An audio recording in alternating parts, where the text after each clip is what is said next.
તો પહેલા વિડીયોમાં આપણે બેઝિક સિરમ વિશે માહિતી મેળવી.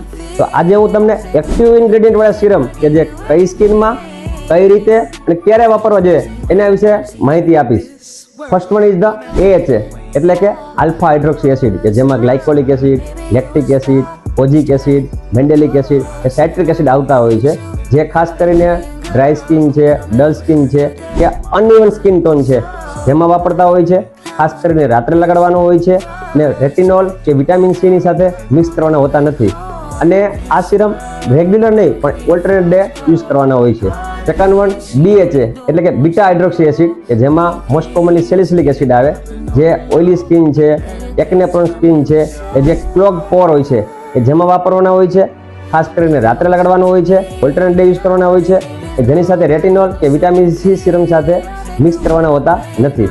થર્ડ વન એટલે કે આર્બિટિન સિરમ જે ખાસ કરીને પિગમેન્ટેડ સ્કિન છે કે જ્યાં ફેસ ઉપર અમુક જગ્યાએ હાઇપર પિગમેન્ટેશન કે ડાઘા હોય છે ત્યાં લગાવવાના હોય છે. આ સિરમ પણ ઓલ્ટરનેટ ડે યુઝ કરવાના હોય છે ને એની સાથે હાઇલ્યુરોનિક એસિડ કે નિયાસિનેમાઇડ મિક્સ કરવાનો હોય છે કે દિવસના ગાળામાં હાઇલ્યુરોનિક એસિડ યુઝ કરવાનું અને રાતના ટાઈમે આર્બિટિન સિરમ યુઝ કરવાનું હોય છે.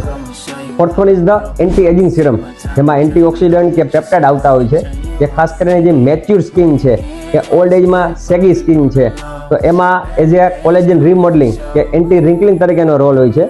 આ સિરમ દિવસે અથવા રાત્રે ગમે ત્યારે લગાડી શકાય છે. ખાસ કરીને એની સાથે જો હાઇલ્યુરોનિક એસિડ છે, નિયાસિનેમાઇડ છે કે સનસ્ક્રીન ડે ટાઈમમાં લગાડવામાં આવે અને નાઇટ ટાઈમમાં સિરમ લગાડવામાં આવે તો રિઝલ્ટ બહુ સરસ મળતું હોય છે.